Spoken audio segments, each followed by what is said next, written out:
What's up guys, Nito here and welcome back. So today I want to show the build that I'm playing in HCSSF. So this is in Darth Microtransactions Private League. He did an HCSSF boss rush event to be the first to kill Arbiter Tier 0. While I have not killed Arbiter yet, I have gotten to, let's see where I'm at. I am number 7 on the ladder at rank or level 87 Titan. And as you can see, almost everybody else above me is dead currently, but yeah, so this is by far the best HCSSF run I've ever done. This is the first character I've actually even cleared the campaign on in HCSSF, and now I'm all the way up to tier 15 maps doing citadels and stuff, so it's gone extremely well, and part of the reason is because I've been using a new build, which is Shockwave Totem and Rolling Slam Totems. So for clearing, we use Shockwave Totems, which are these guys here. And right now you can see they're, doing an AoE damage around the totem itself.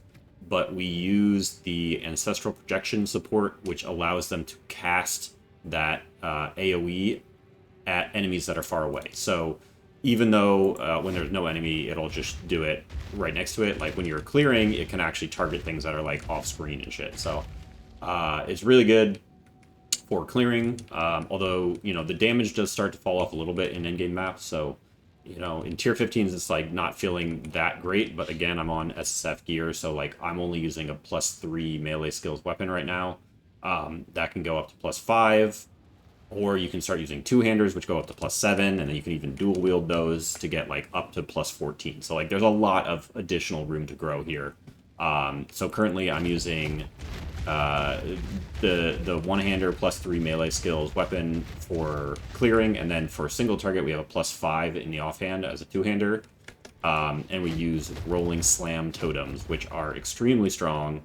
Very, very good single target. They just like delete stuff because the Rolling Slam gets a crazy amount of attack damage scaling from additional levels. And it also has 50% more damage against heavy stunned enemies. And then because we are a Titan, we have Crushing Blows, which allows us to stun things much easier. And then we have another 50% damage, more damage against heavy stunned enemies on top of that. So it's just really, really strong single target. So I'll just jump into this map. It's tier 15 with like not really running modifiers on it just because I don't want to die. But yeah, I'll show you kind of what the build looks like. And, currently I am like armor ES based, so I have like 5 base and armor. And, a decent amount of ES and a decent amount of life. And I'm, a lot of people say that armor is really not very good and kind of useless. And I think there's a degree of truth to that, but I think it's actually much better than people give it credit for, especially during the campaign. Armor is really strong, especially like certain bosses. Like, honestly, it all comes down to knowing which bosses do which damage types. But, I've heard a lot of people kind of like struggle with bosses like Viper and stuff like that, and I would say that the reason they're struggling with those bosses is because they have no physical mitigation, and Viper does a lot of physical damage. Even though she has like poison in the fight, it's really not the poison that's doing the damage. It's the hit from the hit that applies the poison, which is physical damage. That's really probably hurting the most. So yeah, armor generally feels pretty good during the campaign, and even in endgame, for mapping and stuff, armor definitely feels pretty good as well. Obviously for like tier 4 bosses or whatever, armor definitely falls off because their hits are much larger and armor is weaker against larger hits. But when you have, lower damage hits from just like random white mobs or whatever, armor actually does a pretty decent job of mitigating stuff if you have enough of it. So yeah, overall, I think like the biggest problem with armor builds is that you do also need a lot of life for them to be effective, and it's just hard to get life scaling, so you end up having to go for ES and stuff. But I'm quite liking the armor ES playstyle right now.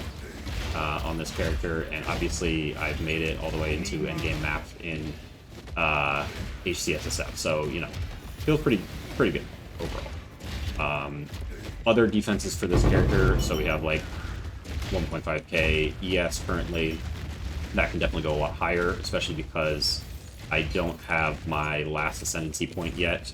And right now I'm taking Mysterious Lineage for 15% more max life, but the idea is once I get my 4th point, we're going to go for Hulking Form, which is just going to give us 50% increased effect of small passive skills, and so that's going to give us a bunch of extra armor scaling and a bunch of extra ES scaling from nodes like this, which is going to give us a, you know, much larger hit pool in general.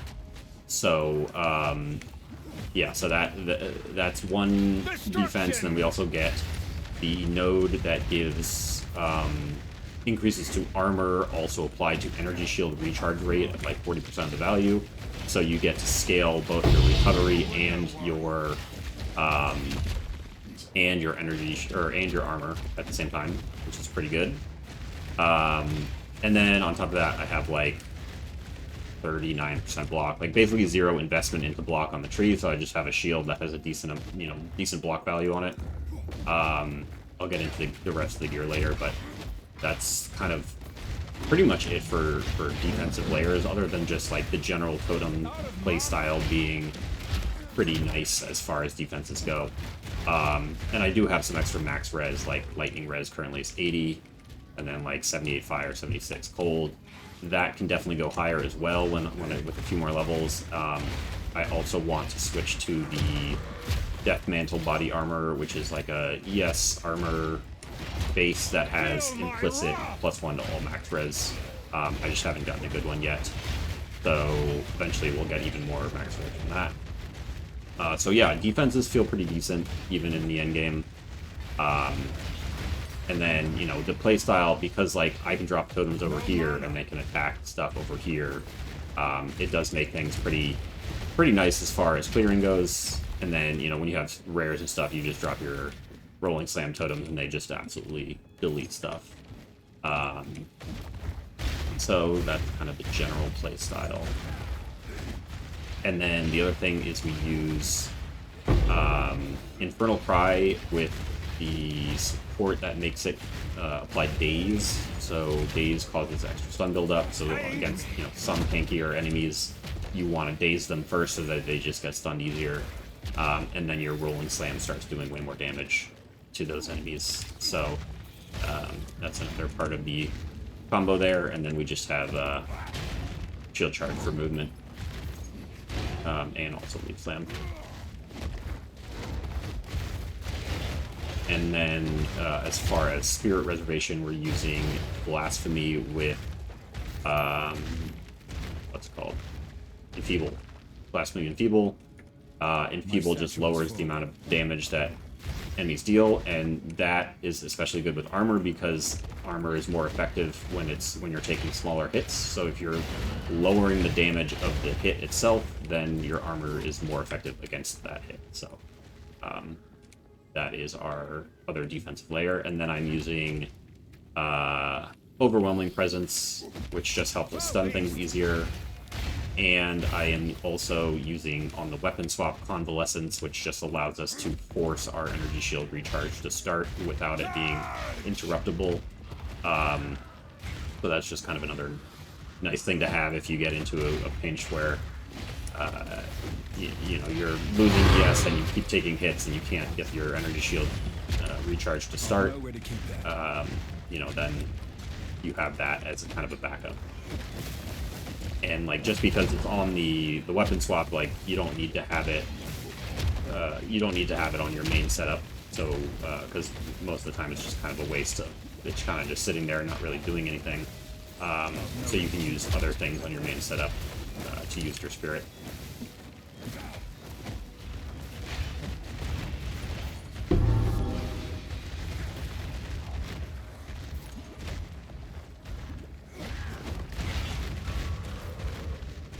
So let me see if I can find the boss here really quick. Right there, actually. Need mana. You were no warrior.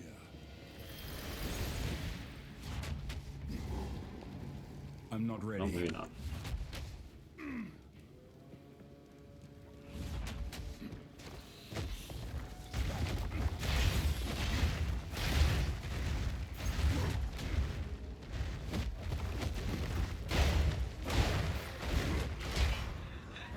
No mana.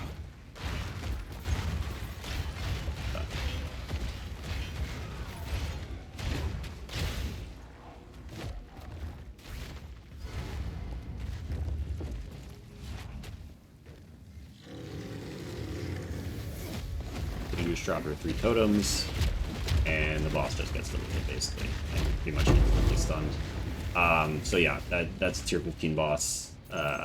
Pretty solid single target,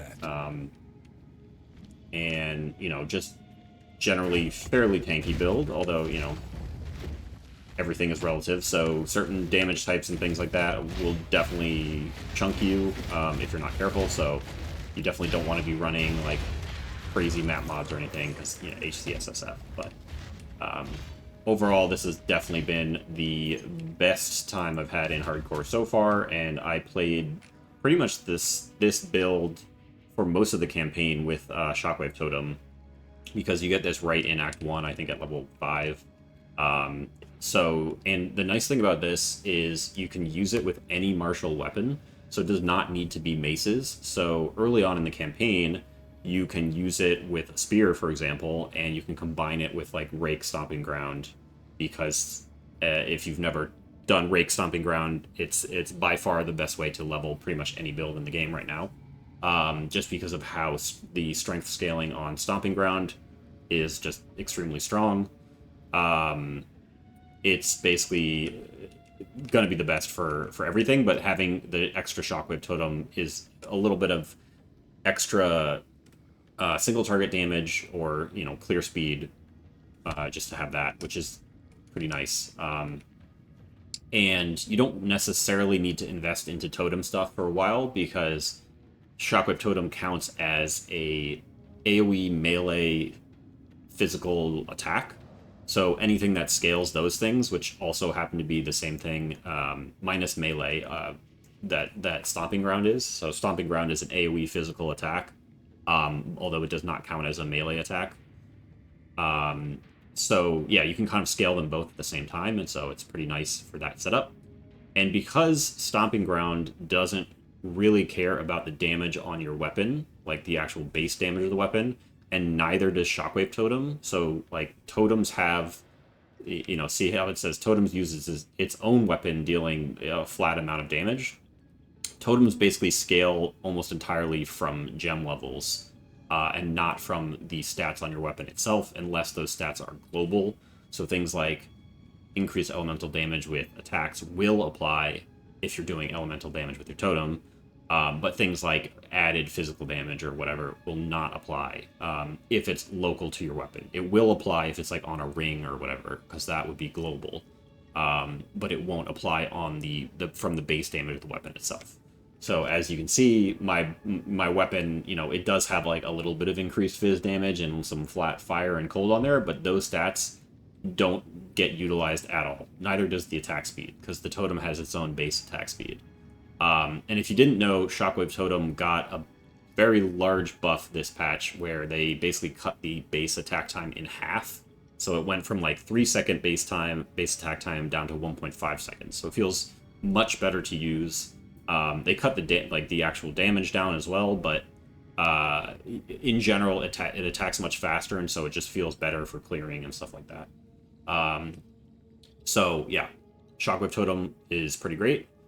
And then Ancestral Warrior Totem is like really interesting, because again, it uses its own weapon, which counts as a two-handed mace. So this one does require you to have a mace equipped, and it doesn't work with like a spear or a quarterstaff or whatever.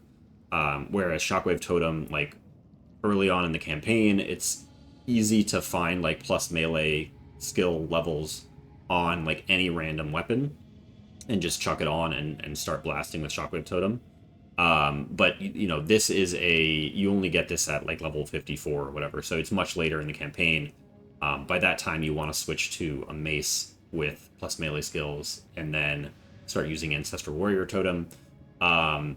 Again, it scales the base damage from levels, and then the levels also apply to the attack that it's using. So you get like this double scaling effect, where the attack and the base damage from the totem are both scaling, and so that's pretty strong, as you saw with that single target rolling slam. So yeah, as far as like the sockets, so we have 3 totems from the tree. So you get one base totem, you get 1 additional totem from this node, and then 1 additional totem from this node. So that's 3 total. But then if you use overabundance support, you can have a 4th totem for one of your totems, because that increases the base limit by +1. Although it does reduce the duration that the totem can be spawned for. So it cuts that 12-second duration in half. So you may want to get like a little bit of increased duration on the tree. But currently, I ended up dropping it because I don't currently really need it, and I wanted to invest those points into more defense and stuff. But yeah, overabundance is going to be the best support to have early on, because it just doubles the number of totems. It's like literally 100% more damage for your Shockwave totem, if you don't have any of the other plus totem skills, which you won't have for a while, like because you're probably not going to be investing into totem stuff too much early on. So overabundance, very good support. Then I'm also using astral projection. Again, that allows us to target things that are like off screen. This is unfortunately a tier 3 support gem, so you don't get it until much later in the campaign. So early on, you're probably going to want to use like just martial tempo or brutality or something like that. But yeah, the other skill or the other sports we're using are martial tempo and then long shot. Just because long shot, most of the time our totems are attacking pretty far away. So, and I believe that it says it's deals more damage based on how far the enemy is from you. But I think when it's the totem using it, it is based on how far the enemy is from the totem. But I haven't like done much testing around that to see if that's like actually the case. But I assume that's how it works. Like that's how things worked in PoE1. But that would be good to test, I guess. And then for Ancestral Warrior Totem, we have Rolling Slam, Heavy Swing, Heft, Close Combat, and Lightning Infusion. So Lightning Infusion is mainly because we want it to shock, because we do have like pretty large hits. So like we convert some of that, or we just do some of that damage as extra lightning, and then you shock stuff. And it is pretty effective at shocking even bosses and stuff like that. So some nice extra damage there. And then, yeah, Shield Charge is just the main thing we use Shield Charge. Actually, it's good for stunning enemies, because if you look at the collision, it has a large attack damage, because again, Shield Charge actually scales well from levels as well. And then it has 50% more stun buildup on it as well. So yeah, we use it to stun stuff. Like during the campaign, it's very effective at stunning bosses. So you can get that 50% more damage easier. And Ingenuity for cooldown. Splinter, just in case you need to like break a little bit of armor, although most of our armor break is just coming from this node here, Shattering Blow. So that gives you 50% armor break when you heavy stun an enemy, and then we have 100% increased armor break from this stuff, which allows you to fully break armor whenever you heavy stun something. So that's kind of where most of the armor break comes from. And then main support, just to slow enemies down a bit. Infernal Cry, you have Premeditation, Raging Cry to just generate some rage, and then Dazing Cry, like I mentioned, dazing enemies helps build up that stun even faster. And then Leap Slam just with Holy Descent for some regen, Unabating for some extra armor, and Cadence just for some extra attack speed, so it's a little bit faster. Convalescence, we have Persistence, so that the buff duration lasts longer, and all that means is that you can't have your ES recharge interrupted for longer, which is pretty strong. Defensively, it's pretty nice to have. And then we just have Vitality on there as well, just for a little bit of extra life regen. And Blasphemy, it is a lower level Blasphemy because I don't have that much int, so I only have like 120 int right now. So that's level 13 Blasphemy with Enfeeble. Actually, I can probably level that up, although I think I don't have a level 13 gem, that's why I didn't level that up. Ritualistic Curse just for some extra AoE, and then Magnified Effect for, again, more AoE, and Overwhelming Presence and Clarity Sport. So that's the gem setup. Again, during the campaign, it's the same thing, except you're also using Rake Stomping Ground with, like, Brutality and whatever else you want to throw in there. Yeah, so Ascendancy, you go for Crushing Impacts first, Surprising Strength second, and then Mysterious Lineage third, and then once you get your 4th point, you swap out of Mysterious Lineage into Hulking Form, which obviously I haven't done yet. Then for the tree, you know, we get some stun build up, we get some melee damage, AoE stuff. Come up here, get some strength, armor, and then pretty much just pick up like all the totem stuff that we can. So like totem damage, totem placement speed, or more totem damage here. You don't need things like this where it's just like pure placement speed, because like placement speed already is pretty good, so you don't really need to go super hard into placement speed. And then this obviously is really important because you get +1 totems here. You get some totem attack speed, and then you get some regen, and your totems also get some regen. This is a really nice node to have. And then more totem stuff down here, just totem damage. I haven't really found a need for like totem life or totem defenses. So like Hardened Wood gives like totem res and stuff. Like you don't really need it, because if you look at the gem, you can see that the totem already gains +75% to all res. So like you don't really need more. So it's based on that. I think that value increases with level. So as long as you're scaling levels, your totems are going to be pretty tanky. And I think their base life also increases. So yeah, I haven't really had issues with totems dying or anything like that. So I think that's fine. And then yeah, what else we got? So we are using Resolute Technique because, you know, it's in this area of the tree, it's hard to invest into accuracy. You don't have a lot of dexterity and stuff like that.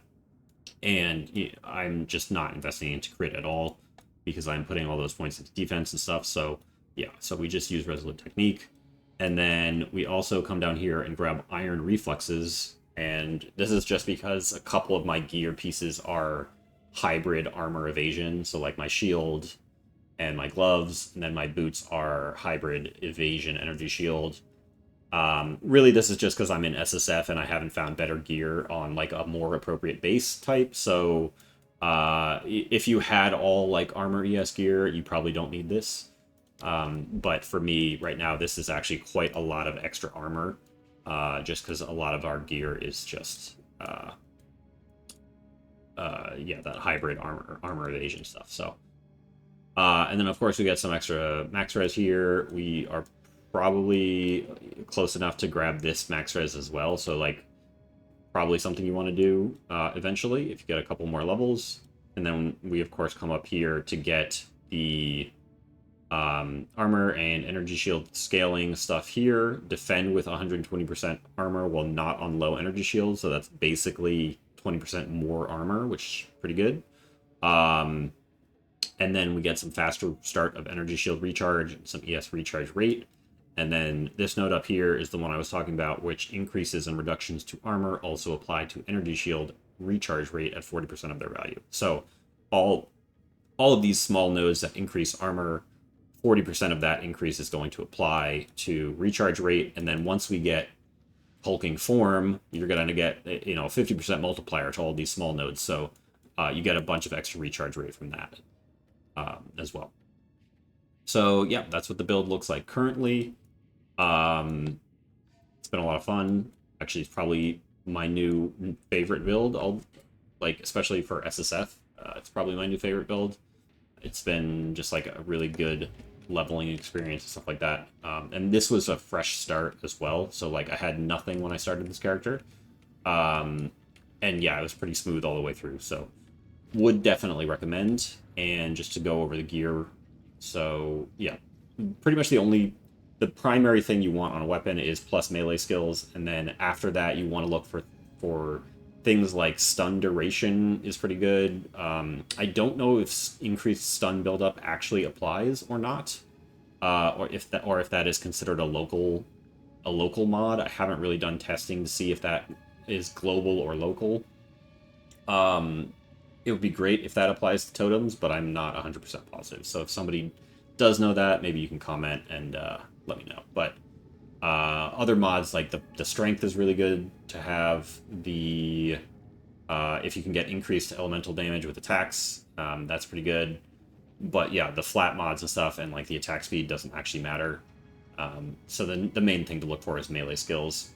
And then my shield, we have just some life, block, armor, and evasion, although you ideally probably want an armor energy shield, and then just some max res on there as well.